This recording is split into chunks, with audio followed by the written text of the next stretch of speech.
Ai, meu Deus, eu tô com meu nome iPhone e ficou gravado da última vez, acredito. Eu preciso aprender a mexer nisso. Ai, ai. Que desagradável ficar o nome do... Ai, meu Deus do céu. Dou conta de mim, não.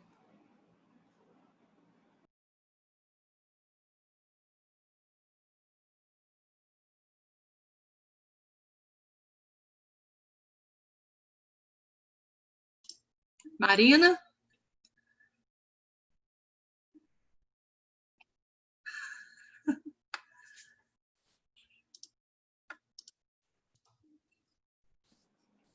Vocês estão me ouvindo? Ah, agora Oi, sim. a gente ouve meu Deus. agora. Desativou sozinho.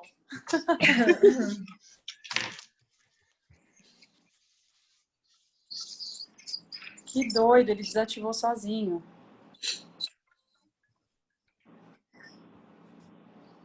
Cadê aqui?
Laiana, já tá gravando? Que eu tô vendo aí em cima.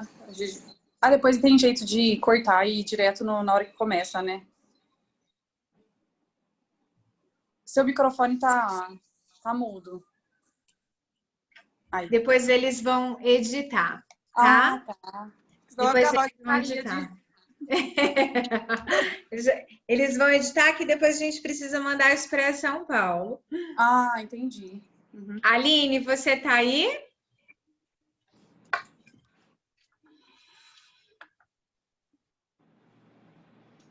Oi, tudo bem, Laiana?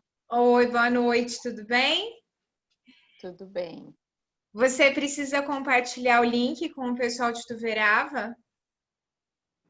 Eu compartilhei, deu certo. Então tá joia.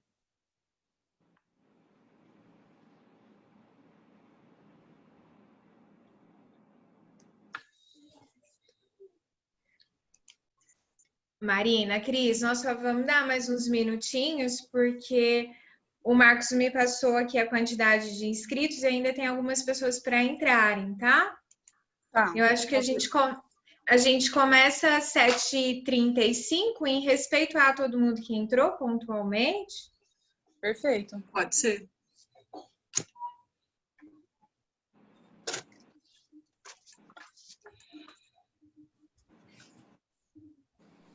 Cadê o Theo?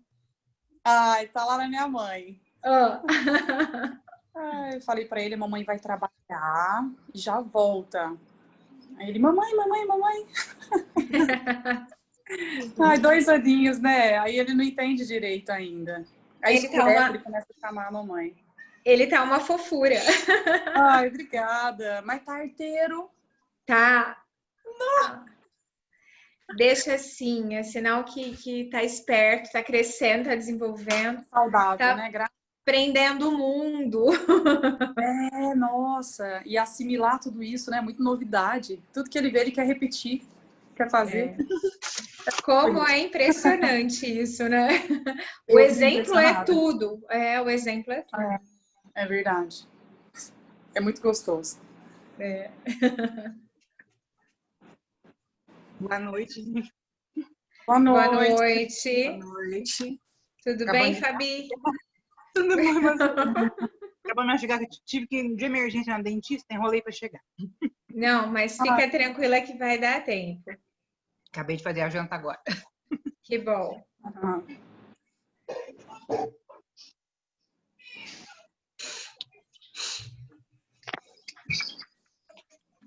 Eu acho que nós podemos começar. Aline, da sua turma tem mais alguém que tinha confirmado que entraria? Eu estava até esperando 2 alunos, mas já me avisaram aqui que não deu certo. Não Eu acho que estarão. podemos começar sim.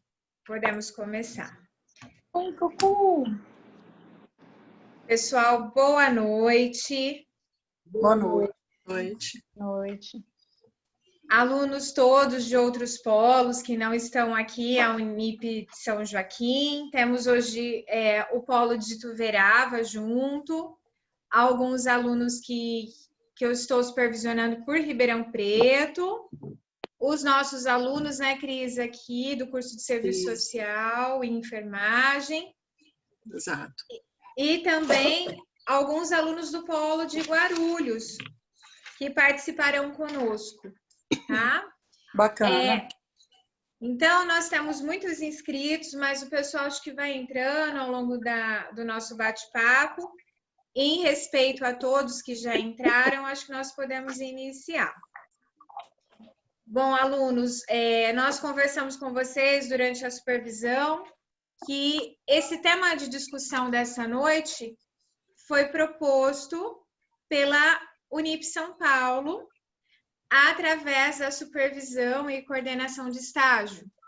Então, a gente resolveu fazer um bate-papo mais extenso, trazer o curso todo de serviço social, não só vocês, alunas que estão no 5º, no 6º e no 7º semestre, como uma possibilidade também da gente encontrar novos alunos de outros polos, de ter um espaço para discussão e abertura de uma temática que é tão latente.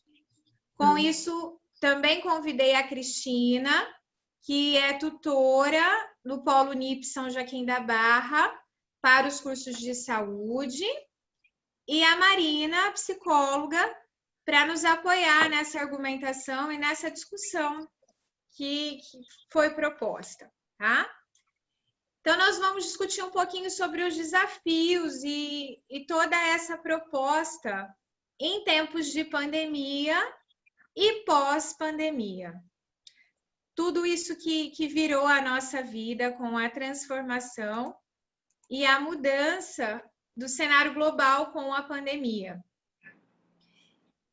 A Marina já nos é conhecida pela Unip, já está com a gente há alguns trabalhos, né? Então, os alunos já conhecem, o pessoal de Ituverava passará a conhecê-la essa noite, os outros polos também. E eu, enquanto tutora do curso de Serviço Social e supervisora acadêmica de São Joaquim, em parceria também com a Aline, a supervisora acadêmica do Polo de Ituverava, Batatais. Tem mais alguma cidade, Aline?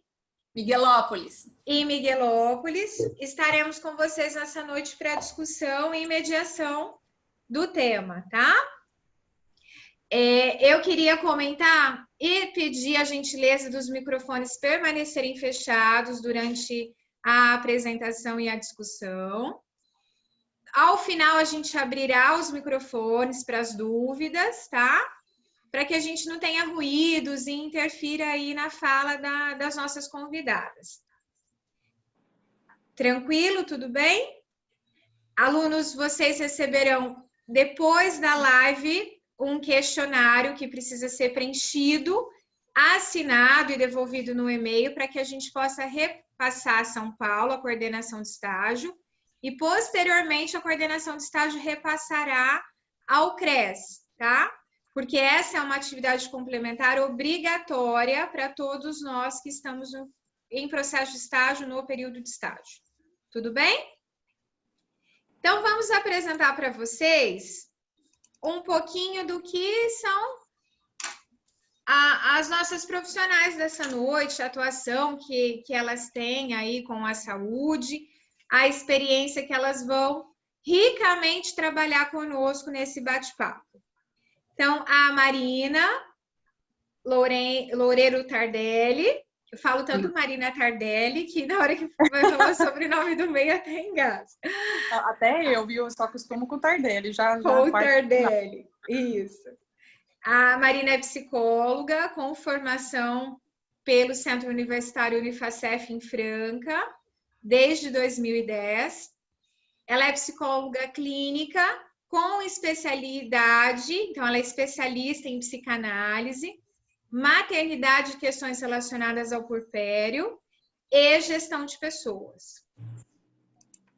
A Cris, que a gente já conhece como Cristina Perazzo, nossa tutora da saúde aqui no Polo de São Joaquim, é enfermeira, graduada pela USP em enfermagem e biologia, desde 2004, especialista em saúde pública e saúde da família, e ela atua como coordenadora da atenção básica no município de Guará. Então, a Cris, além dessa longa formação, ela tem muita bagagem e experiência para compartilhar conosco essa noite. Eu sou assistente social, com formação pela Unesp Franca, tenho especialização em saúde mental, projeto social e gestão de pessoas, mas hoje eu estou aqui como supervisora e tutora do curso de serviço social da Unip aqui de São Joaquim, tá? Certo. Então, pessoal, nós propusemos essa discussão às nossas duas convidadas, a Aline e a Cristina, em pedido a esse tema tão marcante, ponderante e vivenciado hoje em toda a estratificação social, em todos os municípios, em todos os estados, no país e no mundo, né? Então, de abril para cá, nossa realidade mais interior, né? De abril para cá, nós não vivenciamos e não ouvimos falar em outra coisa a não ser a questão pandêmica, né? Que mudou a nossa vida, mudou a nossa rotina, mudou a nossa maneira de pensar o mundo, de pensar no outro e replanejar uma série de situações e propostas já realizadas. E uma situação que eu tenho observado muito com os meus usuários quando chegam no atendimento do serviço social, na minha prática profissional, é a confusão extrema que as pessoas ainda fazem com as terminologias do que é pandemia, do que é epidemia. Então, isso é muito confuso na cabeça ainda de muitos usuários e de muitas pessoas. Então, eu acho importante a gente iniciar a discussão com o esclarecimento desses termos, do que é pandemia, do que é a epidemia, porque as pessoas comumente fazem essa confusão do que é, de quando, como acontece, né? Então, eu vou pegar um pouco desse conhecimento técnico da Cris para que a gente possa orientar e esclarecer, para que a gente não tenha mais dúvidas acerca da terminologia e até mesmo quando os usuários chegarem a nós com essa confusão de terminologia, que a gente possa compreender na prática o que eles estão querendo fazer e até em muitas situações orientar a diferença da pandemia e a diferença em relação à epidemia, tá? Então, a pandemia é um conceito que foi parametrizado pela OMS como um termo usado para uma determinada doença que rapidamente se espalha, né, por diversas regiões continental ou do mundo. A gente ouve muito aí nos telejornais, no acompanhamento da mídia social, que nós temos uma contaminação muito rápida através da pandemia. Cris, explica para a gente melhor essa diferenciação, isso que a OMS coloca como nomenclaturas aí que confunde muito até a nossa cabeça em alguns momentos, né? Exatamente, Laiana. Enquanto que a pandemia, né, como você já colocou aí o conceito, ela é a contaminação em nível mundial, né, a doença se espalha em escala mundial, como aconteceu com a Covid, né, o coronavírus se espalhou, causando a doença em todos os continentes. A epidemia, ela é um aumento de número de casos, né, mais pessoas contaminadas, dentro de uma determinada região. Por exemplo, no começo do ano passado, a gente teve as epidemias de dengue, né? Todos os municípios da nossa região teve uma situação muito crítica com relação à dengue. Então, a epidemia é numa região específica. A pandemia, ela é em escala mundial. Então, em termos bem simples, assim, seria a forma mais fácil de definir. Uhum. E a gente fala tanto dessa pandemia, a gente ouve tanto nos telejornais, né? Tem vários telejornais que ficaram com toda a programação voltada para a questão da pandemia, mudaram a sua veiculação, e muito a gente ouviu falar sobre a questão da Covid, o que é a doença, como ela está instaurada. Mas a gente percebe ainda, Cris, eu também estou na saúde ocupacional, a gente percebe que muitos usuários, dependentes do serviço, chegam a nós com essa confusão do que é a doença, de como reagir mediante a doença. Então, explica para a gente, com mais detalhes técnicos, o que realmente acomete a Covid-19. O que é a Covid-19, o SARS-CoV, o vírus que a gente tanto ouve falar? Isso, vamos por partes, né? Primeiro, a gente precisa diferenciar coronavírus de Covid. Coronavírus é um grupo de vírus, né, que causam sintomas gripais. E em 2019 a gente teve a descoberta, o aparecimento, né, desse novo coronavírus, tá? Que é o SARS-CoV-2, que causa todo esse quadro que a gente tem visto desde então, né, desde que começou a pandemia. Então, a Covid ela é causada pelo coronavírus, novo coronavírus, né, que é o SARS-CoV-2. Então, a diferença do nome do vírus para o nome da doença. Uhum. Uma coisa que a gente tem que ficar atento, né, eu acho que até antes de falar dos sintomas, é das formas de transmissão. Todo mundo já sabe que é uma doença de transmissão respiratória, né? Tá, transmissão respiratória, mas como que funciona isso? Por que eu não posso tocar em alguma coisa, depois chegar em casa, não higienizar as mãos, passar o álcool, enfim. Quando a gente fala, né? Quando a gente tosse, quando a gente espirra, a gente elimina gotículas de saliva, né? Que na pessoa que está com o vírus, essas gotículas vão estar contaminadas. Essas gotículas, entrando pela via respiratória de outra pessoa, né, podem levar ao acometimento dessa outra pessoa, da doença. Então, às vezes, fala, não pode tocar, depois tocar o rosto, a boca, né? Por que não pode fazer isso? Porque você pode tocar numa superfície contaminada, né? Que alguém ali espirrou, colocou a mão, você colocou a mão em cima, né? E você acaba levando o vírus. Isso é um cuidado que a gente tem que ter. Principalmente quando a gente chega da rua e tudo mais, né? Vai em lugar público. Então, a forma de transmissão é essa, transmissão respiratória. Aí a gente precisa se atentar, por quê? Porque a maioria dos casos da infecção pelo novo coronavírus ou é assintomática, ou tem uma sintomatologia leve, né? Sintomas gripais comuns, que às vezes a pessoa não se atenta, né? Que pode ser o coronavírus. É uma gripe recorrente. Então, assim, a minoria, graças a Deus, né? Embora sejam muitos casos, a minoria evolui para casos graves, né? E até para assistência ventilatória. Então, o que a pessoa tem que observar com relação aos sintomas? Tosse, né? Dor de garganta, uma irritação na garganta, febre, tá? Muitas pessoas apresentam a perda do olfato e do paladar, né? Tem esse acometimento também. Tem sintomas gastrointestinais, a maioria das pessoas relata diarreia.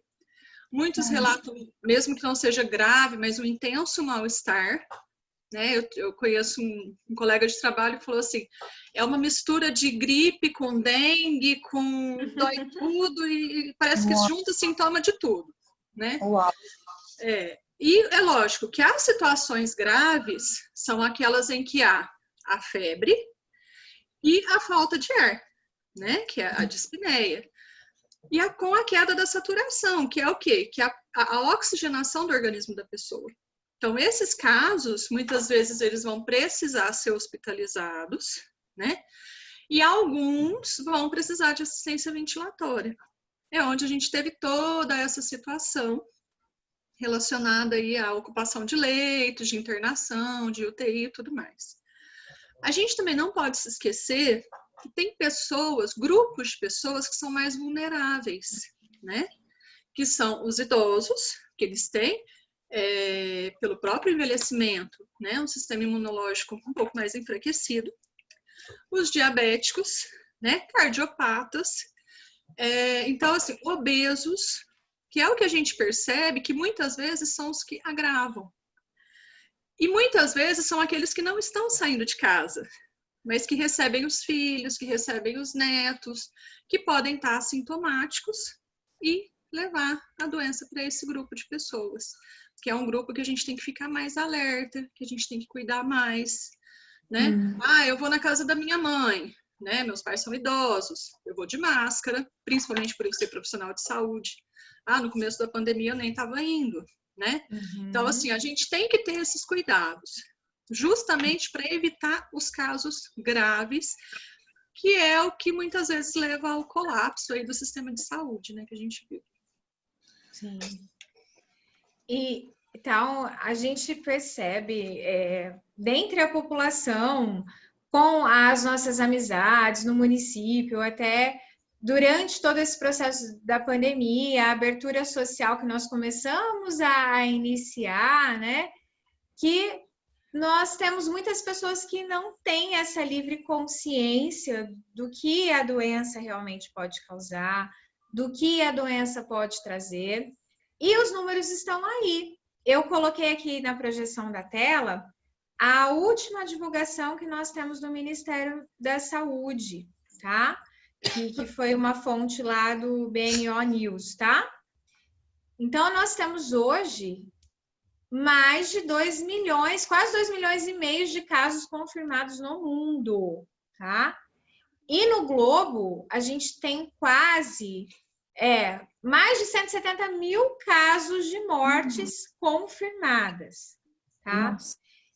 E quando a gente traz essa realidade aqui para o Brasil, a gente tem um número alarmante, sim, ao contrário do que muitas veiculações têm nos trazido, né? Quase 3 mil mortes dentro do Brasil. E casos confirmados, um pouco mais de 43 mil. Então, nós conseguimos observar que, dentre os números apresentados, as estatísticas, a gente tem um contexto aí brasileiro que nos remeteu a muitas curas, né? Você acha, Cris, que esses dados tão felizes que nós tivemos agora, né, em comparação ao número de mortes com o número de casos confirmados, a gente tem que levantar a bandeira do SUS, a gente tem que falar do grande papel que o SUS teve na prevenção, e porque nós tivemos aí um grande trabalho de todos vocês, os profissionais da saúde, principalmente a atenção básica, envolvendo, orientando, né? E agora, nas últimas semanas, a gente teve essa discussão bem acentuada a cenário nacional, do papel do SUS, da nossa colocação enquanto profissional de saúde, enquanto profissional da assistência, enquanto os profissionais de ponta, né? Você acha que o SUS teve uma grande contribuição dentro desse processo pandêmico que nós ainda vivenciamos? Olha, Laiana, como funcionária, né, como enfermeira de saúde pública há 15 anos, eu levanto a bandeira do SUS, sim, né, em várias situações, né, não só na da pandemia, que não vem ao caso agora, mas a gente está tendo uma assistência adequada, a gente tem observado isso dentro, né, dos nossos sistemas de saúde, não só em nível hospitalar, mas em nível de atenção básica. Por exemplo, o indivíduo que passa no serviço de saúde, no hospital, com alguma sintomatologia, ele assina um termo que ele tem que ficar em isolamento, né, domiciliar, e a unidade básica de referência dele faz o monitoramento dele os 14 dias de isolamento por telefone. Né? Então, a gente tem os profissionais que foram capacitados, né, que ligam na casa do indivíduo, perguntando qual a sintomatologia que ele está tendo, né, se tem algum sintoma, se está usando a medicação corretamente. Por que isso? Não só para a gente ter uma governabilidade sobre esses casos, mas também para a gente perceber rapidamente quando um deles está evoluindo para uma piora. Porque quando você atende rápido o indivíduo que está evoluindo para uma piora, às vezes ele não chega a precisar, por exemplo, de uma UTI. Né? Então, a gente está tendo um esforço assim, muito grande, eu falo pelo município que eu trabalho, eu sei que os demais também fazem. Tem uma comunicação muito boa entre os municípios. Por exemplo, tem indivíduo que mora em Guará, mas faz o exame aqui porque tem um plano de saúde daqui, enfim. E São Joaquim passa para nós o caso para a gente monitorar. A mesma coisa com Ituverava, né, que é mais próximo.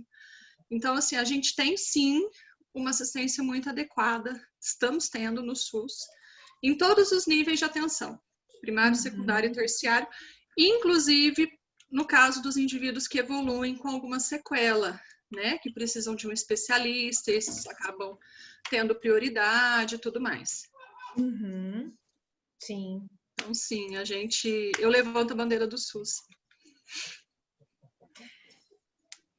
Dentro de todo esse contexto aí brasileiro, das desigualdades, todas essas barreiras que foram enfrentadas, nós tivemos, assim, inúmeros manuais a serem seguidos, inúmeras orientações em relação à pandemia, até muitos sites se colocaram a serviço da população dentro da questão de saúde pública, né?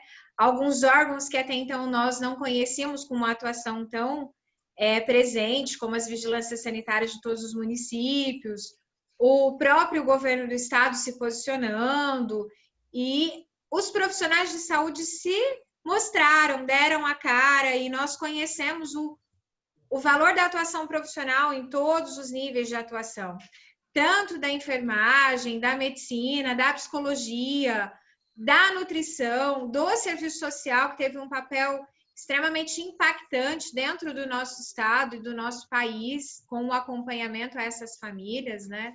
E agora o nosso trabalho se redobrou, né? Não é, Aline?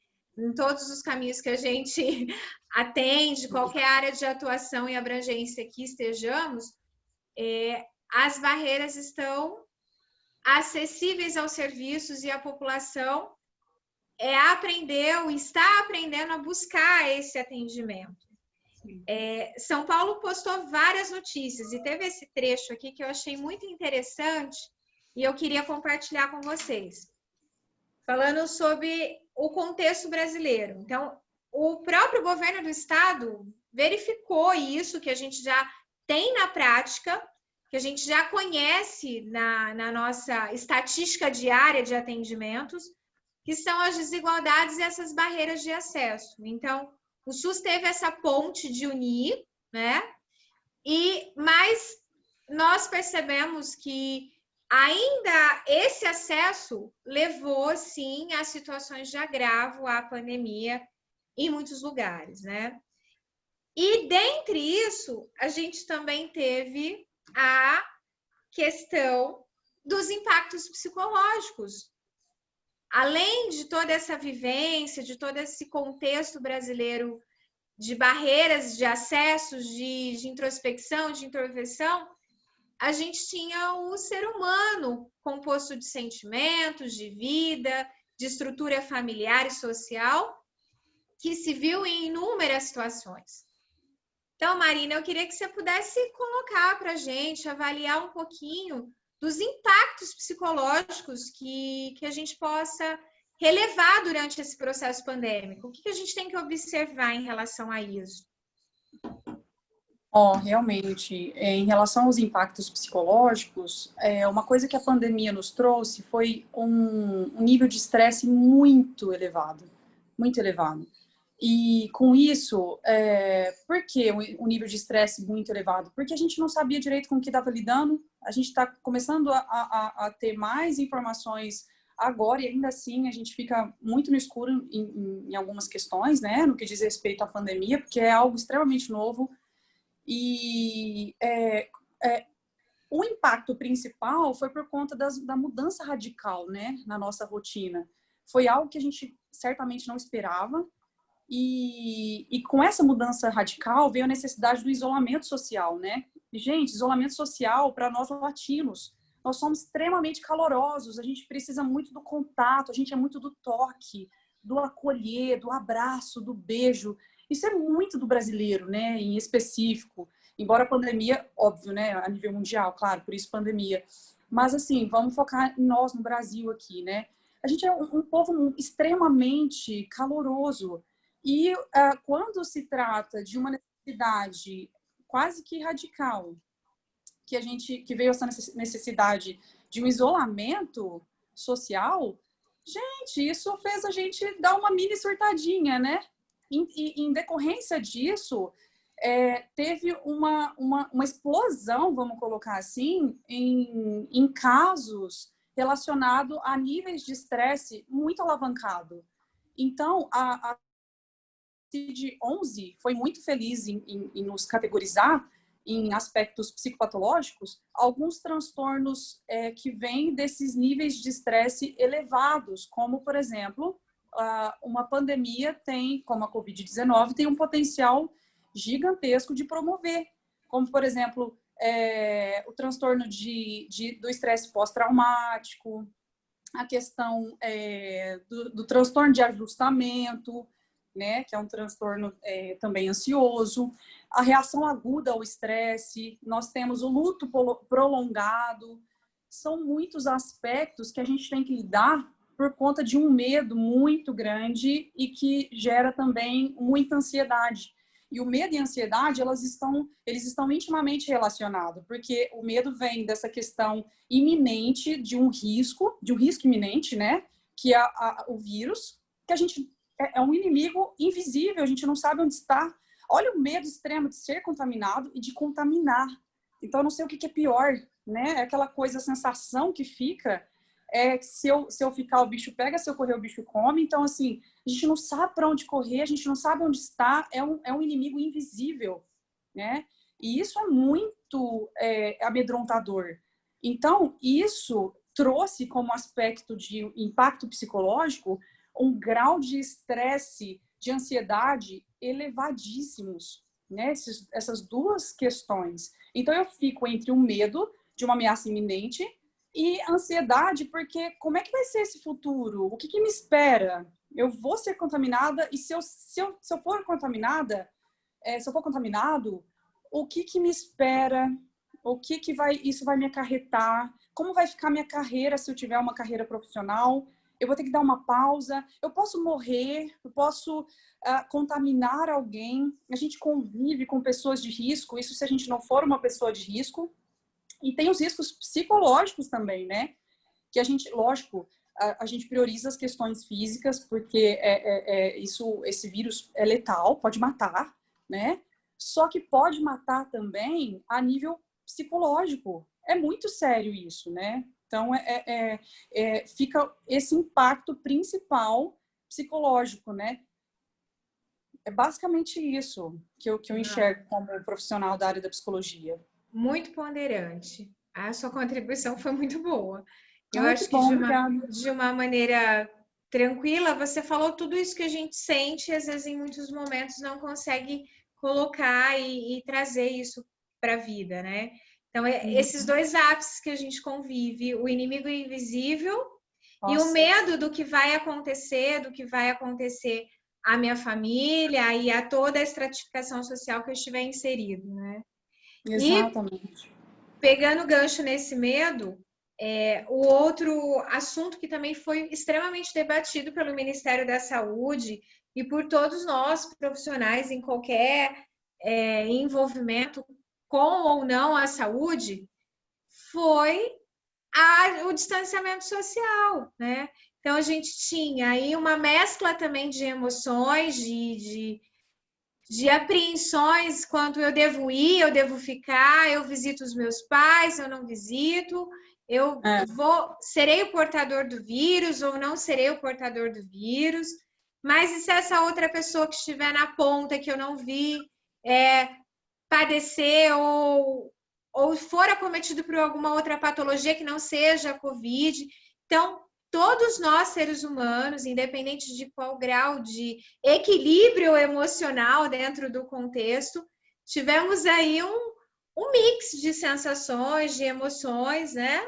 E nos sentimos perdidos em meio a essa situação tão nova. Eu acho que o Ministério da Saúde trabalhou isso muito bem em todas as plataformas que nós vimos. E esse trecho que ficou divulgado na semana passada, eu acho que são números assim extremamente impactantes, né?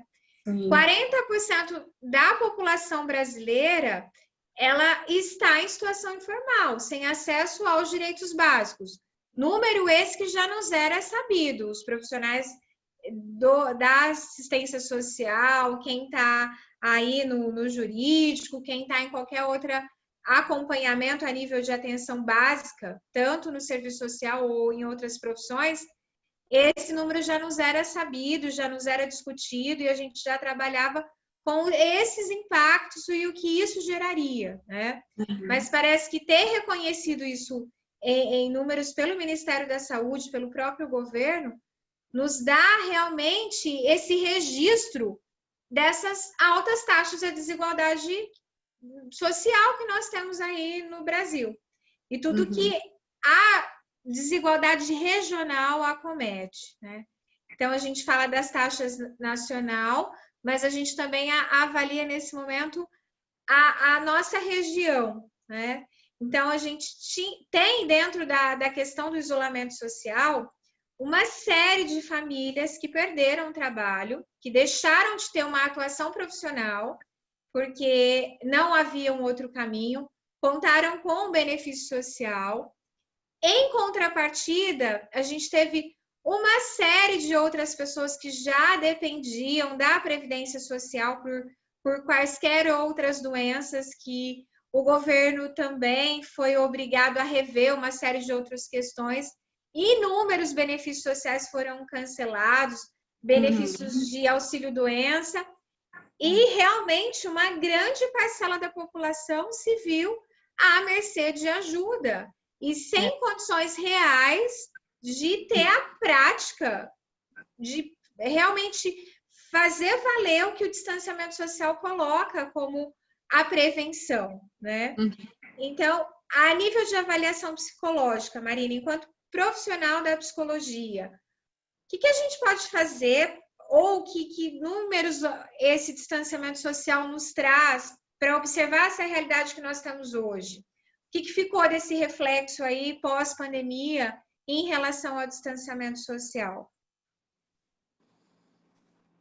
Primeiro que para lidar com esse isolamento social, me vem a Fernando Pessoa, né, no livro do Desassossego, que ele cita o seguinte, que ele fala que ser é estar livre. A gente é ser livre. Nós, como seres humanos, somos livres, né? Podemos ir e vir, né?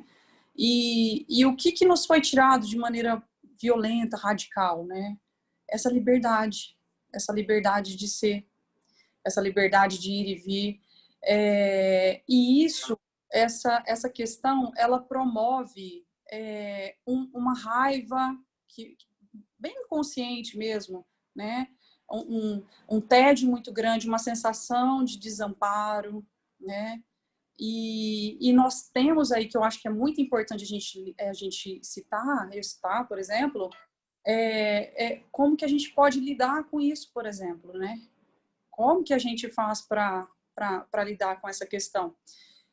E uma das coisas para lidar com esse extremo desamparo é a gente poder tornar esse isolamento que surgiu tolerável, né? Porque foi uma coisa muito intolerante, muito pesada, né? Que fez ficar intolerante para nós a nível emocional, situacional. O dia a dia ficou muito pesado, muita coisa teve um impacto muito forte sobre tudo que nós vivemos, né? Sobre quem somos, a gente se questiona o tempo todo, a gente começou a fazer aquele questionamento com mais força, né? Qual que é o sentido da gente viver tudo isso? A gente pode tirar algo de bom disso tudo, dessa vivência muito pesada, preocupante, né? E entre os passos, eu acho muito importante a gente construir, por exemplo, uma rotina, né? Uma nova rotina. Por exemplo, algo que se adeque ao meu dia a dia, à minha vida, né? Que não seja que eu busque e procure manter a minha mente ativa, né? Que eu trabalhe a questão de buscar as informações adequadas. Você mesmo iniciou falando que é muito confuso, né? A gente tem muita sede de informações, a gente tem que tomar muito cuidado quais veículos que a gente vai usar, né? O que vai ficar disso tudo para a gente. E assim, entre essas questões, a gente pode falar do uso das redes sociais, que pode ser muito benéfico para todos nós, né? Porque quando a gente fala da necessidade do isolamento social, a gente logo já associa, ai meu Deus, eu vou ter que ficar isolado, e isso simboliza para muitas pessoas um estado de solidão mesmo. Mas não é porque tem a necessidade do isolamento social, físico, né? A questão é diminuir o contato físico, a gente ter cuidado com isso. Mas eu posso muito bem usar de maneira inteligente, segura, por exemplo, a tecnologia, né? E aí procurar estar sempre próximo das pessoas, que seja através, por exemplo, da tecnologia, do uso de redes sociais, do uso... eu vou buscar estar próximo das pessoas, mesmo que distante fisicamente, e isso vai amenizar o meu estresse, minha condição de medo, minha condição de pavor, de ansiedade para o que me aguarda, né? Eu vou me acalentar através dos vínculos que eu estabeleço, mesmo que à distância, mas através desse afago que me é provocado quando eu me permito aproximar das pessoas que eu tenho, né? Que eu tenho apreço, que eu tenho confiança. É muito importante dizer também que se tiver muito pesado, por exemplo, quem não estiver conseguindo lidar com essas questões todas sozinho, né, contando com essa questão da ajuda da rede de apoio que tem aí dos familiares, amigos, poder então buscar ajuda especializada, como a questão de uma psicoterapia, por exemplo. Isso é muito importante, porque esses aspectos da pandemia, né, que a gente ainda vivencia, embora em alguns pontos tenha melhorado, já outros a gente fica sempre naquela iminente ameaça de gente, vai acontecer alguma piora, não vai, a gente fica nesse aspecto, né? Então, assim, isso tudo vai gerar, de fato, sequelas, né? Tanto a nível social, econômico, a nível pessoal. Então, eu tenho que olhar para todas essas questões com muito cuidado, com muita cautela. E se eu não estiver sozinho dando conta disso, repito, a busca pela ajuda especializada é muito bem-vinda. Sim, com certeza.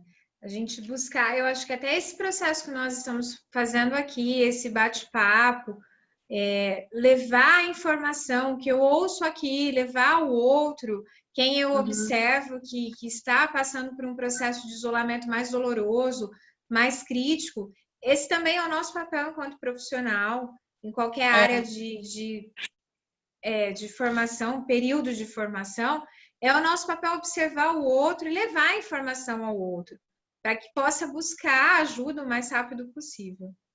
Verdade. Quando a gente fala da questão do distanciamento social, a gente também pensa no distanciamento social permanente, né? Que é a questão do luto.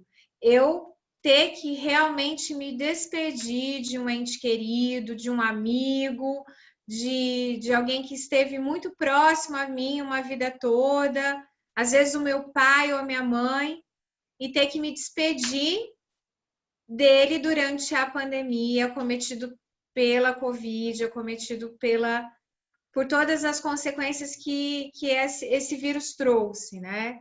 E parece que esse luto ficou um pouco mais doloroso, a questão morte, quando a gente fala dentro da pandemia, ficou mais dolorosa em lidar, justamente pelo distanciamento social, né?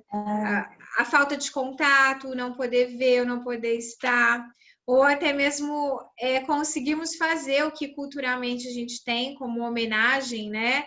Um velório digno para enterrar, para estar perto, a nossa última despedida, o nosso último adeus, o nosso último contato com aquela pessoa querida que foi acometida pela doença. Então, quando a gente lida com a morte dentro desse processo, o que fazer? Olha, muito legal você ter citado isso, porque o luto por si só já é uma condição muito delicada, muito difícil. E lembrando que a gente não vai lidar apenas com o luto de perder alguém, só de perder o ser humano, né, de uma maneira tão violenta, que com vírus, assim, já é algo tocante. O que dirá, então, perder alguém que a gente tem um afeto, a gente tem uma convivência, a gente não tem nem a chance de dizer esse adeus que você citou, né? A gente não é preparado, não que a gente esteja preparado para acolher e receber uma morte, né? De qualquer maneira, com pandemia ou sem pandemia, é impactante a despedida, essa morte de alguém, né? Principalmente se for uma pessoa que a gente tem no nosso convívio. É importante a gente lembrar que, em relação ao luto, a gente não tem só esse luto da morte, né? Literalmente falando, da pessoa vir a óbito, né? A gente tem a questão de elaborar, primeiro de tudo, o luto de coisas que antes a gente podia fazer e a gente passa de maneira violenta, radical, quase do dia para a noite, sem poder fazer mais um monte de coisa que a gente está acostumado. A gente não pode ir na academia, a gente não pôde ir na academia, a gente não pôde fazer um passeio, a gente não pôde frequentar lugares que teriam aí uma predisposição a ter aglomeração. Muda-se tudo. A gente não pode fazer visita a entes queridos, não pode visitar os avós, os pais que são mais velhos, ou pessoas que sejam do grupo de risco. Então, tem o luto no sentido de eu elaborar uma nova tendência que surge, e assim, do dia para a noite, quase que do dia para a noite. E isso, por si só, é radical. Então, mesmo que temporariamente, eu falo isso temporário porque a gente não vai ficar isolado, fazer isolamento social para sempre, né? Graças a Deus.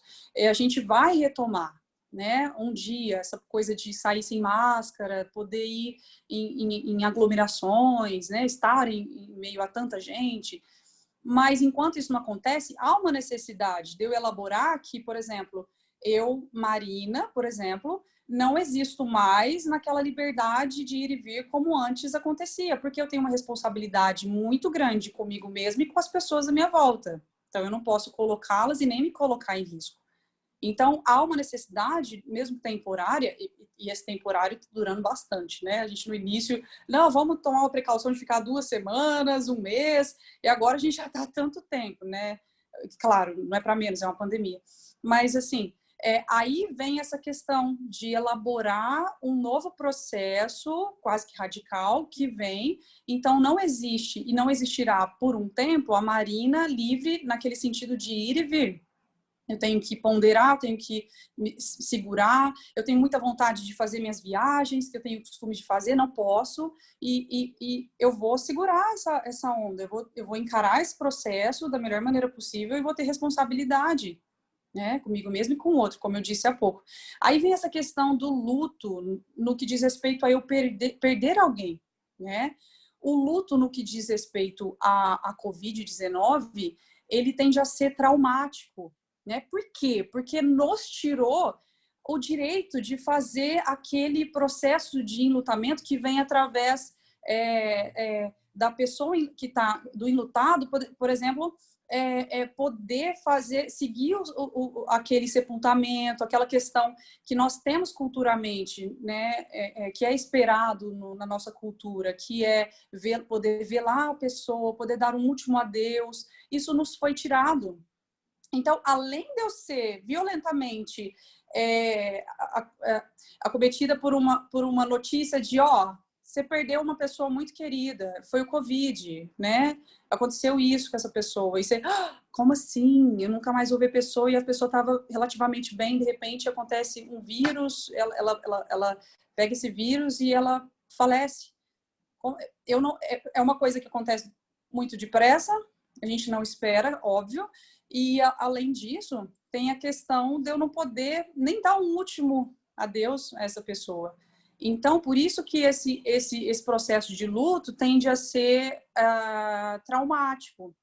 Porque quando morre alguém, na nossa cultura, a gente tem uma necessidade de fazer essa questão do sepultamento, que vem através de velar a pessoa que faleceu, e isso nos foi tirado, e nesse aspecto, nesses moldes, além de ser cultural, dentro da questão cultural, eu posso, além de dar um último adeus, como foi dito, eu vou receber o apoio social, que as pessoas vão lá me apoiar. Então, eu me vejo isolada, tendo que elaborar uma dor que eu nem imaginava que podia acontecer, e com algo que é pavoroso, que é muito amedrontador, né? E se acontece com alguém tão próximo a mim, é um negócio que mexe com toda a minha estrutura também, né? E aí fica esse impacto muito pesado. E é uma das coisas que pode também promover muitas questões relacionadas a transtornos mentais. Porque se é uma pessoa que já tem uma predisposição a ter um transtorno mental, ou se essa pessoa já tem um transtorno mental, como, por exemplo, uma depressão, a pessoa sofre de uma depressão, acontece um negócio desse com ela já está em pânico, porque ela pode pegar esse Covid e ela pode passar para alguém. E aí, se ela perde alguém, isso tem uma tendência muito grande dela entrar em crise, né? E uma pessoa que não tem alguma psicopatologia, ok, ela pode, então, pode ser gerado nela algum transtorno de ansiedade, como eu falei há pouco. E esses transtornos de ansiedade, eles podem evoluir, né, para uma piora, para fazer a pessoa ficar num estado muito delicado. Isso tudo é muito sério se a gente parar para analisar, né? Uma das coisas que a gente pode tentar, além de buscar ajuda especializada, e muitas das vezes essa ajuda especializada vai ser, lógico, a psicoterapia, que é muito importante, junto do aspecto psiquiátrico, dependendo do grau de evolução do que quer que esteja acontecendo a nível emocional com essas pessoas, né, com o indivíduo.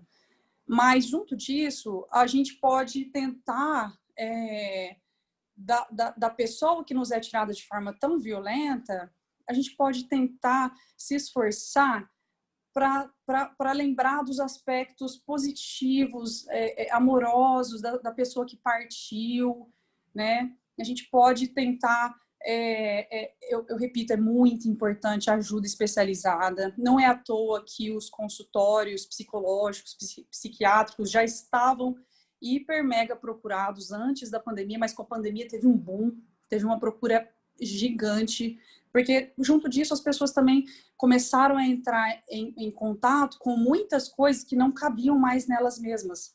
Eu falo que a gente não... Então, por isso que a gente não vai elaborar só o luto da perda de um ente querido, de um amigo muito querido, de alguém próximo a gente, ou ficar impactado por tantas mortes que o mundo, que aconteceu no mundo, né? Tantas mortes que aconteceram, mas tem também uma necessidade de eu me adequar ao novo ritmo e estilo de vida, que talvez tenha vindo para ficar, né?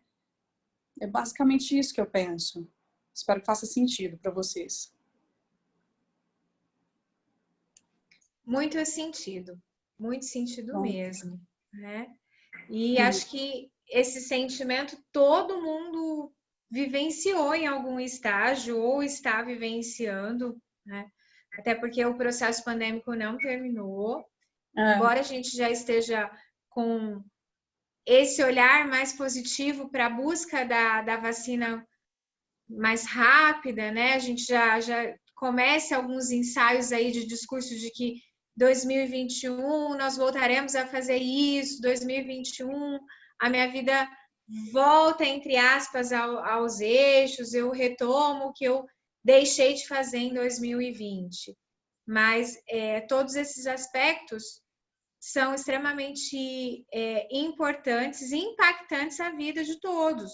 Eu acho que quando você coloca o encontro que todos nós tivemos que ter conosco mesmos, foi, acho que, o maior ponto de desafio em qualquer proposta que a gente pudesse trabalhar e que a gente pudesse pensar a nível de convívio social, a nível do convívio familiar, né? Até na semana retrasada, eu estava com um colega advogado analisando um caso e ele estava me mostrando alguns números da questão do divórcio. E ele brincou comigo. Não foi aliás, da história do mundo o número maior de divórcios. Mas será que realmente em outras pandemias que o mundo já enfrentou, o ser humano realmente se portou de uma maneira diferente? E se a gente vai analisar esse contexto, e se a gente para pensar em todas as outras grandes pandemias que o mundo trouxe, a gente observa exatamente isso que você acabou de colocar, que o grande conflito de qualquer pandemia, além do luto, do que nos é temporariamente tirado, é o grande trabalho que nós temos que fazer com a nossa própria evolução, enquanto nos tornarmos pessoas melhores, enquanto buscarmos um outro caminho de sobrevivência. E eu vejo muito claro isso no processo de pandemia. Inclusive com essa brincadeira aí do aumento do número de divórcios, né? Parece que fica muito tranquilo quando a gente vê isso na rede social, a mídia divulgando todo dia. O casal de artistas tal se separou. Poxa, mas vivia tão bem, né? Participou de tantas lives, feliz, cantando. Será que realmente o que estava mostrando ali era o que a pessoa sente? Então, a gente tem outros desdobramentos aí para discussão, né? Muito. Daria um outro bate-papo, Marina. Nossa, muito legal isso que você trouxe agora. Muito, muito bacana, muito pertinente. Daria um outro bate-papo. Com certeza. Cris e Marina, um outro ponto que a gente tem trabalhado até dentro das questões de supervisão, inclusive semana passada a gente estava falando um pouco do movimento sanitário no Brasil e tudo que esse movimento sanitário trouxe para nós.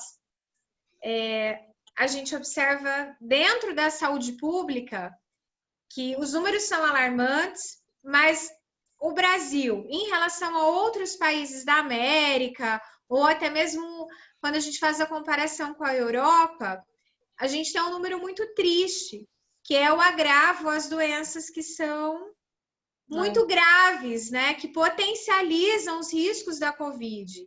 Então, nós estamos ainda em 2020, uma grande população que não tem um acesso e uma orientação básica com a questão da hipertensão arterial, né? Então, a discussão também, fazendo um parênteses, da hipertensão ficou muito comumente há algumas semanas, principalmente com a morte daquele ator que interpretava o Louro José. com aneurisma, os AVCs, né? Então, a gente tem visto isso muito acontecer.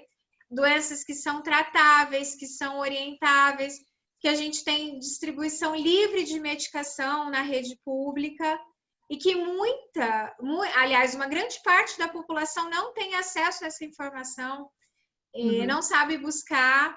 E nos parece que para muitos profissionais da saúde isso acaba sendo tão banal que quando o nosso usuário, a demanda chega ao serviço de saúde, acaba passando e essa demanda acaba aumentando cada vez mais.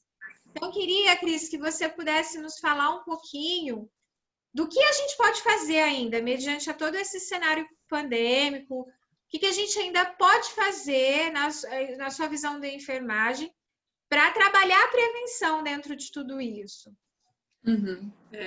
A gente percebeu aí, né, quando você falava, eu estava retomando o início da pandemia.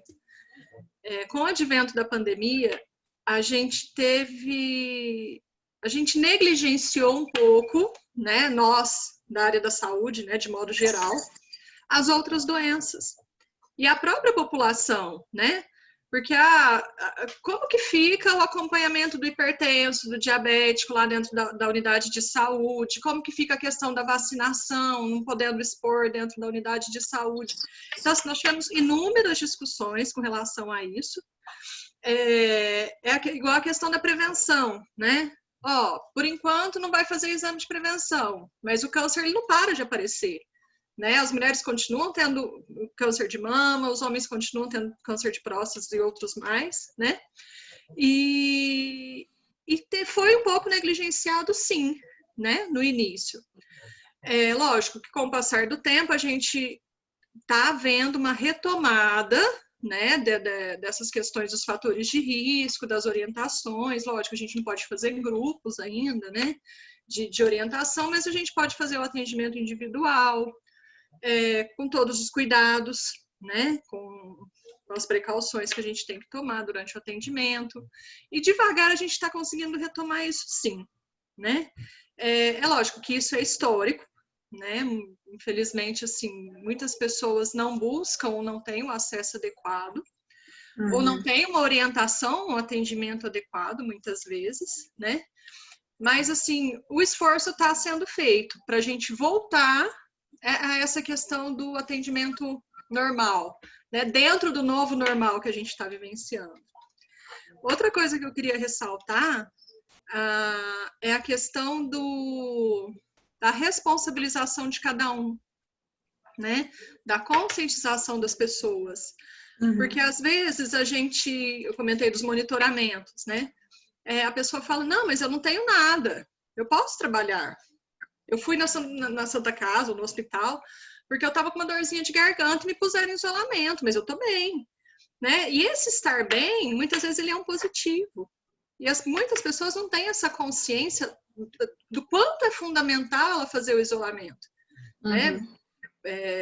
Protegendo aí os seus familiares e outras pessoas.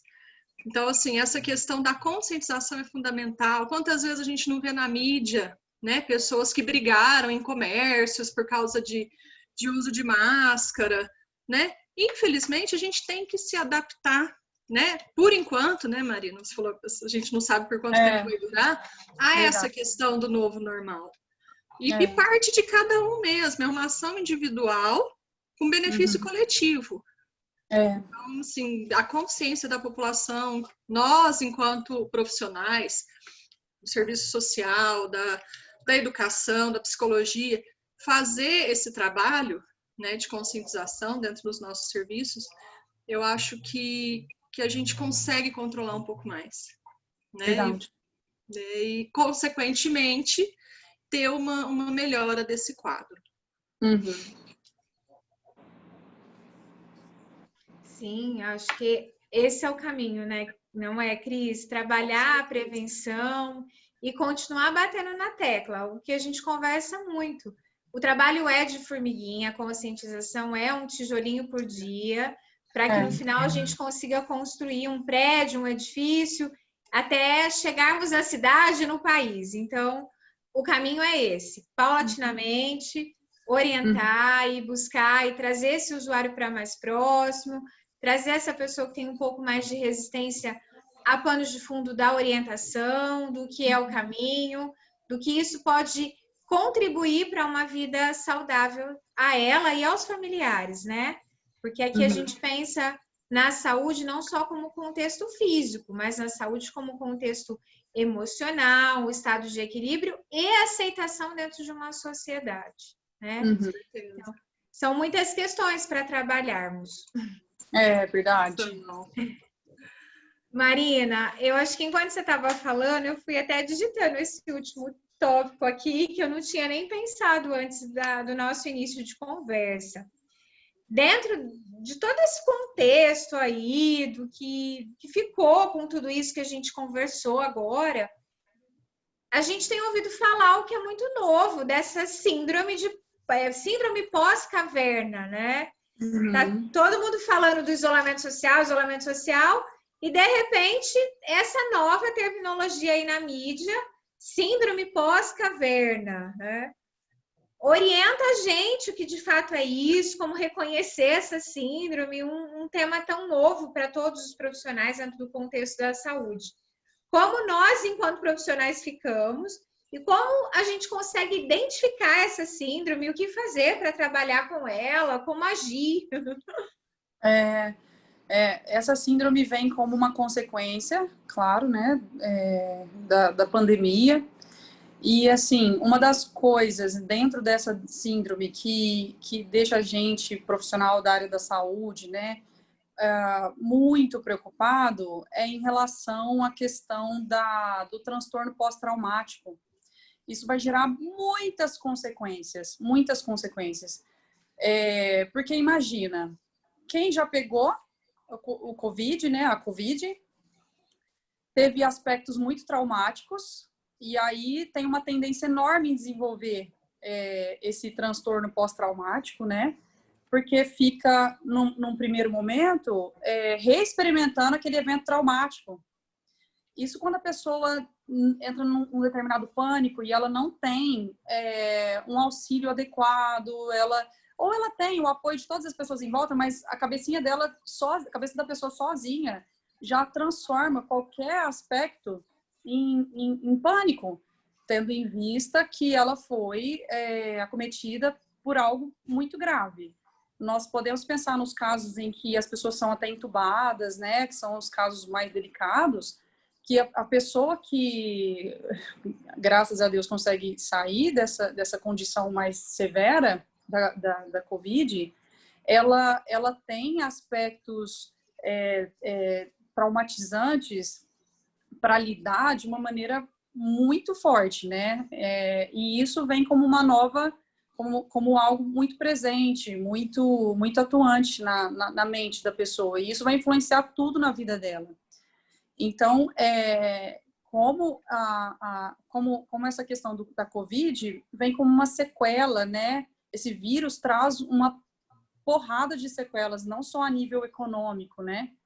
Mas a nível social, a gente perde pessoas, a gente fica morrendo de medo porque o vírus está por aí ainda, até que todo mundo seja vacinado, que a vacina de fato seja liberada e todo mundo tenha acesso a isso, a gente fica naquela coisa de a qualquer momento a gente pode ser contaminado, né?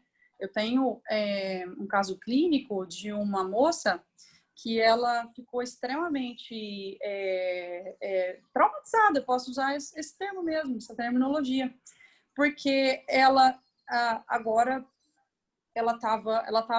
ela acreditando que estava tudo ok, assim, por medidas de isolamento estarem um pouquinho menos severas, né? Liberou praça, liberou não sei o quê, não está tão rígido para entrar em supermercados, embora a gente tenha as indicações para tomar cuidado, se puder ficar em casa, fique, não viaje, enfim, essas questões todas, né? Aí vai de cada pessoa, e eu espero que todos tenham responsabilidade.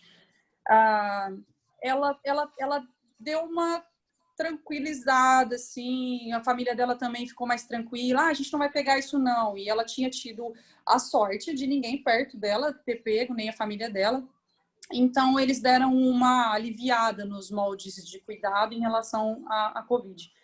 E coisa de 20 dias atrás, ela ficou muito mal, porque a família, o pai, a avó, a tia, pegou Covid. E o pai ficou num estado muito, muito, muito ruim. Quase faleceu. Isso foi de um impacto tão grande que, quer dizer, a família inteira deu uma... Eles viram, por eles mesmos, que não era hora de afrouxar essa questão dos métodos de cuidado, né? Agora, pensa uma família dessa e tantas outras pessoas no Brasil e a nível mundial, né, também, que passaram pela Covid, que perderam entes queridos, que ficaram, pessoas que ficaram internadas, que ficaram, chegaram a um estado mais grave ou menos grave, porque até as pessoas que não ficaram no aspecto físico da coisa mais grave, elas tiveram impacto psicológico e tem que lidar com isso, né? Porque, e aí, será que eu vou piorar? O que é isso, afinal de contas? E aí as pessoas confundiam, porque às vezes elas estavam tendo um ataque de pânico, mesmo que ali no momento, porque, gente, eu tô com Covid, como assim? E eram aspectos psicológicos estressantes, ansiosos atuando e não a própria Covid. Então, tudo era junto misturado. Não se sabe, né, até que ponto é psicológico, até que ponto, de fato, é o vírus atuando na pessoa. Então, tudo isso gerou e vai gerar, né, a nível social, em cada um de nós, várias sequelas, né? E o que a gente quer levar para uma nova construção quando isso tiver isso for uma condição de passado, que eu não vejo a hora da gente poder falar, estamos livres disso, graças a Deus.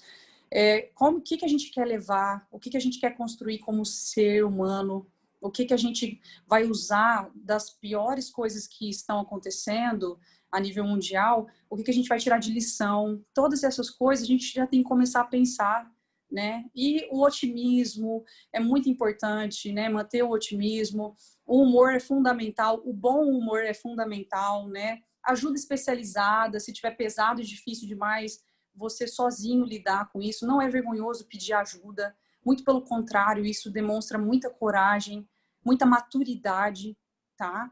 Então, é muito importante a gente abordar todas as questões que surgem, muito importante. E a gente tem que seguir os passos, né?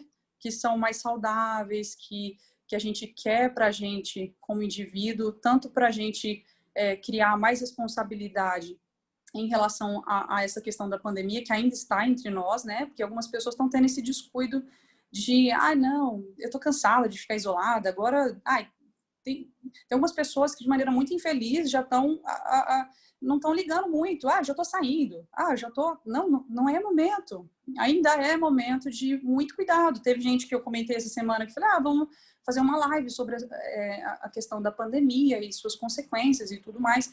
Nossa, mas ainda vocês estão falando disso? Mas ainda estamos vivendo isso. Então, assim, assim como esta pessoa falou isso, muitas outras pessoas têm tido uma tendência em se auto-enganarem de que está tudo bem.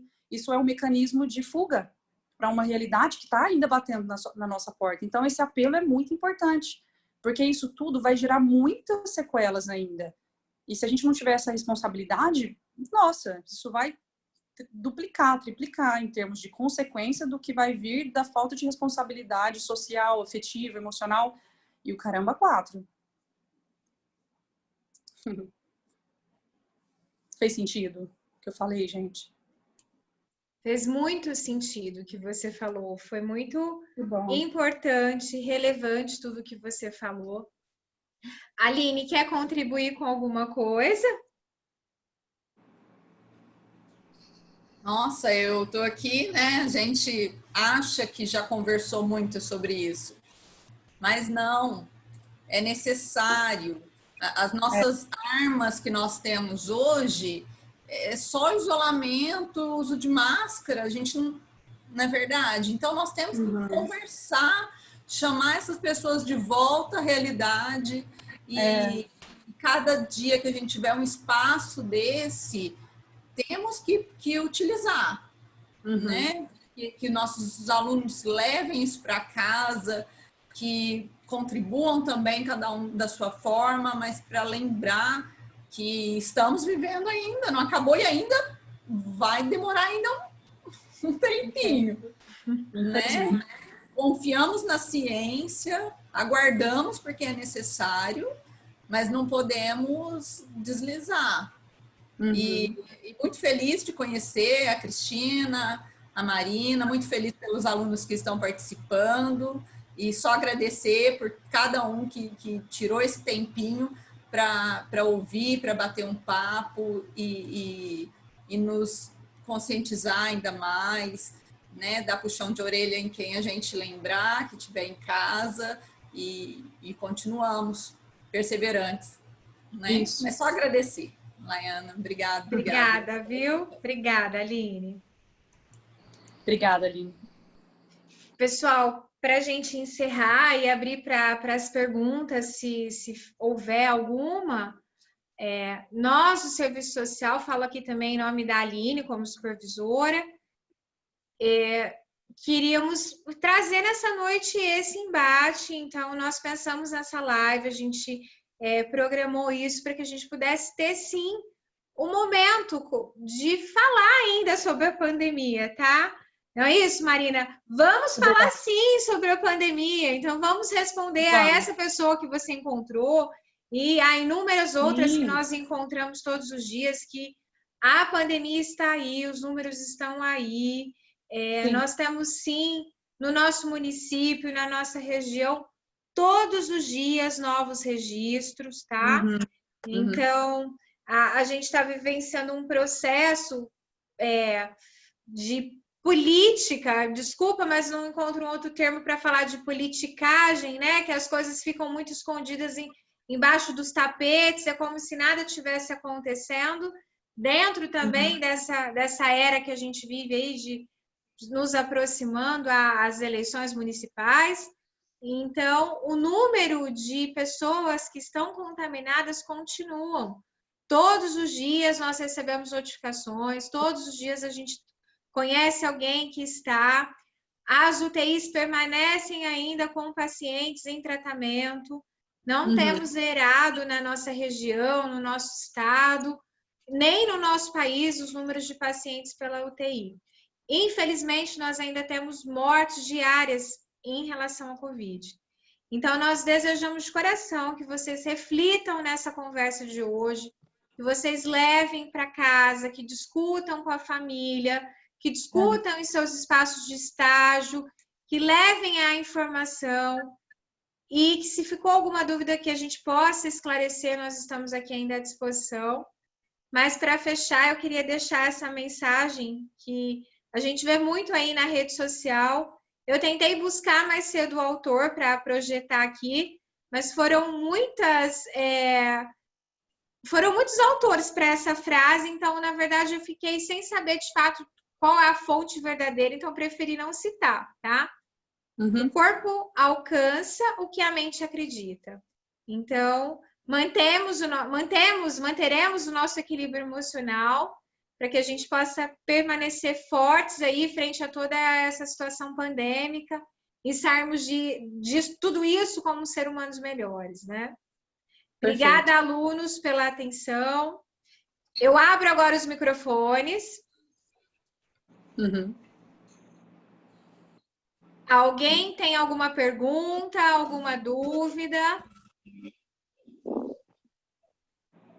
Eu queria saber... Eu quem? Se apresenta, por favor. Oi. Valdeci, Oi? tudo bom? Tudo bem, Valdeci? Você é aluna de qual curso, Valdeci? Valdeci? Uma gripe. A Serviço Social. Serviço Social, qual polo? Ituverava. Bem-vinda, Valdeci. Pode perguntar. Obrigada.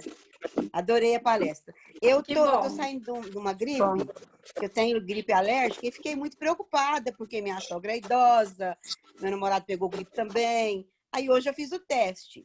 Esse de sangue realmente é seguro? Deu negativo, graças a Deus.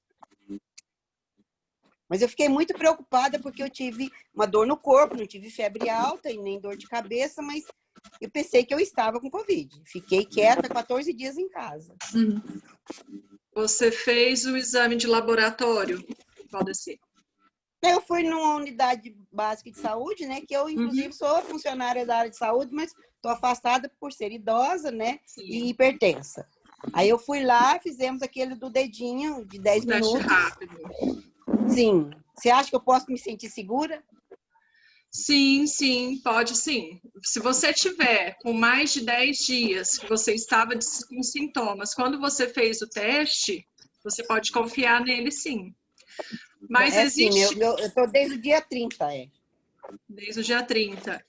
O teste rápido passou de 10 dias, ele já consegue detectar se você tem ou se você teve realmente a infecção pelo coronavírus. Os sintomas, a Deus, né? os sintomas são muito parecidos, né? Então a gente assusta mesmo. Às vezes foi uma gripe muito. mesmo. Uhum. Mas pode confiar no obrigada. exame, tá? Tá, muito obrigada, tá? Parabéns para vocês, que foi muito bom essa informação, tá bom? Obrigada por participar. Obrigada. Oi, pode se apresente para nós. Oi, quem falou oi? Eu, a Karina. Oi, Karina, você é de qual curso? Serviço Social. E de qual polo, Karina? Ituverava. Tá, bem-vinda, pode fazer a sua pergunta. É sobre a vacina. Essa vacina, ela é eficaz mesmo e ela dura por quanto tempo? Karina, na verdade, com relação ao coronavírus, com relação à vacina, com relação a tudo, a ciência ainda está aprendendo. Então, assim, eu acredito muito no sistema de imunização brasileiro, que é um dos melhores do mundo, né? No sistema de vacinação. Se ela for liberada, é porque ela é eficaz e é porque ela é segura, quando ela for liberada. Agora, a cada quanto tempo a gente vai precisar revacinar, é uma informação que a gente ainda não tem, né? Que a ciência ainda está estudando, se vai ser anual como a da gripe, né? A gente ainda não sabe, porque o coronavírus ainda tem alguns mistérios para serem descobertos pela ciência. Mas eu acredito fielmente em vacina, e se ela for liberada, com certeza só se for eficaz e se for segura para a população. Porque diz que saiu no mês que vem, né? Assim, oficialmente, né, a gente não tem nenhuma informação ainda.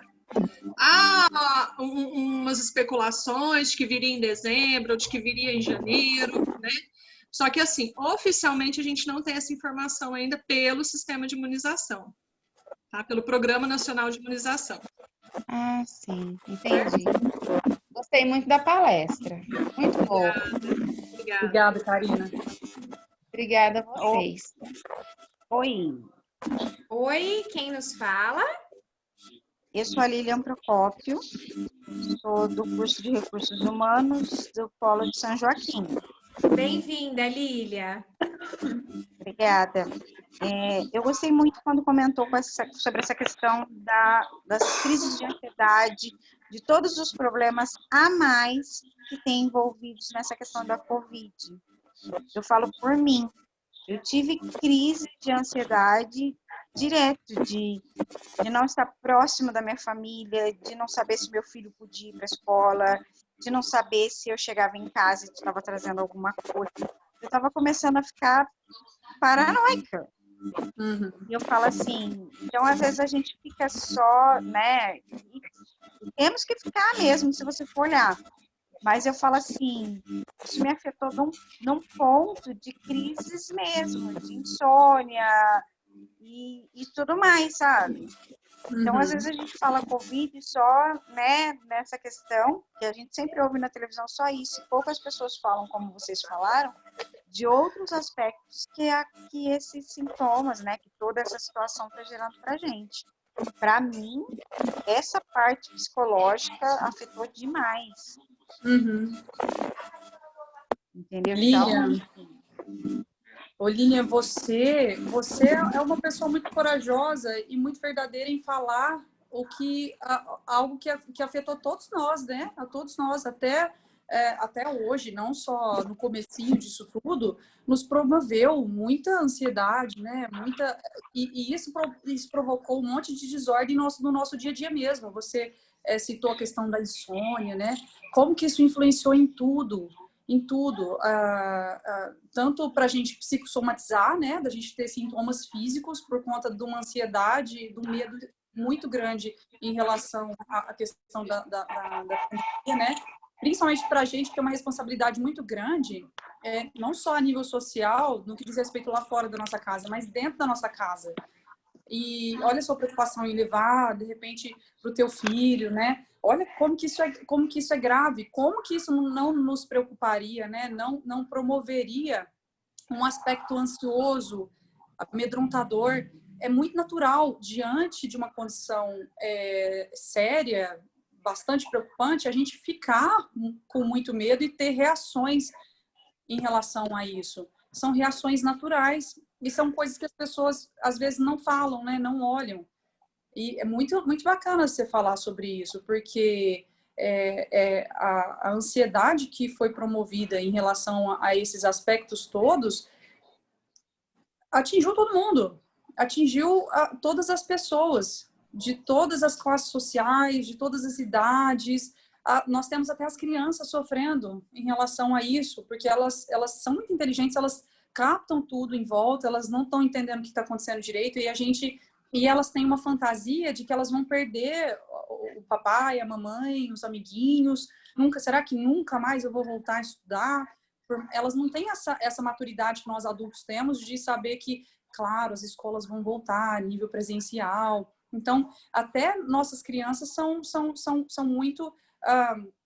sofrem muito, né, em relação a isso. Nossos adolescentes, nossos adultos, nós adultos, né, os nossos idosos, porque eles ficam isolados e vem junto disso um cuidado excessivo no que diz respeito à questão dos nossos idosos, né.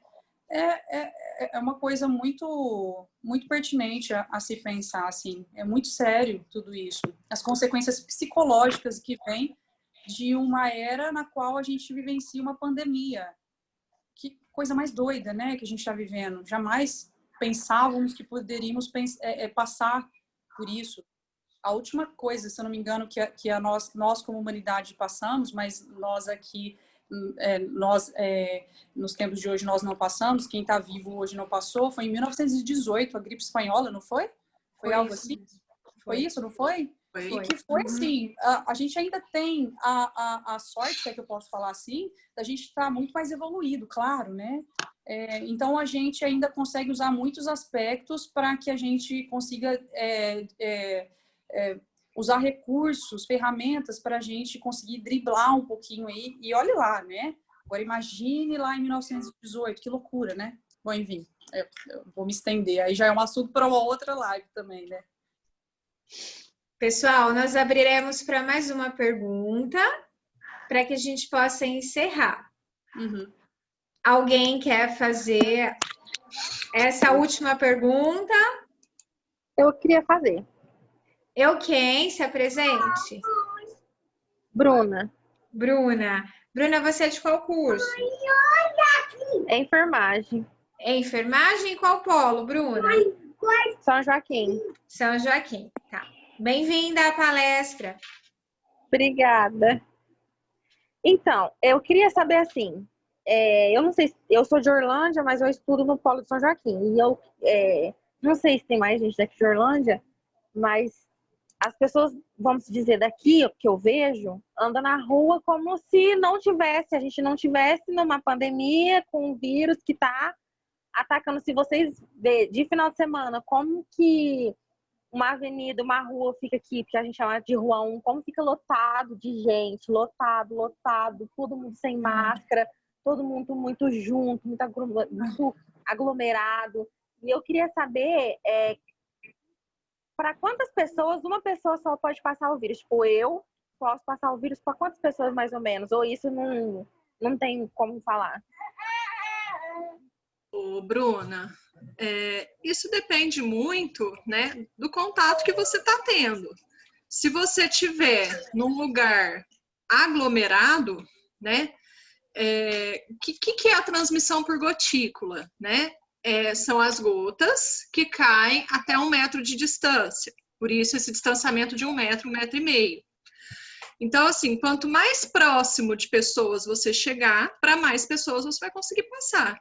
Isso depende do número de pessoas que está nesse local e do tempo que você fica nesse local, do quanto você se desloca nesse local. Então, assim, embora tenha alguns diagramas aí que mostram, né, que uma pessoa pode passar para 50 pessoas, né, mas depende muito do tipo o quanto você está se expondo. Se você tiver num grupo com 10 pessoas, você pode passar para essas 10 pessoas. Se tiver num grupo de 100 pessoas, você pode passar para umas 50 pessoas, mas depende muito do quanto você está se expondo, do quanto você está se deslocando. Por isso a importância do isolamento, né? E isso que você falou, tem pessoas de outros municípios, a gente observa em todos os municípios, né? As pessoas estão agindo como se as coisas não estivessem acontecendo mais, né? Como se estivesse tudo liberado. E, infelizmente, a gente está vendo aí na mídia que na Europa já está acontecendo, nos Estados Unidos, a segunda onda, e a gente tem que ficar alerta, porque é um risco que a gente tem. Né? Então, depende muito da sua exposição e do número de pessoas que tem nesse local, tá? Não sei se eu fui clara. Não, foi sim, eu entendi. Obrigada. Por nada. Pessoal, nós agradecemos a participação de todos, tá? Gratidão, Marina, gratidão, Cris. Eu que agradeço. Obrigada. Pela disponibilidade, pelo tempo, por deixar o Theo à noite estar aqui com a gente, Marina. Cris, Marcel de tutoria, está aqui compartilhando tanto conhecimento conosco. Tranquilo. Tá? Gratidão a vocês. Aline, gratidão também a você por ter compartilhado a sua turma conosco, por ter dividido.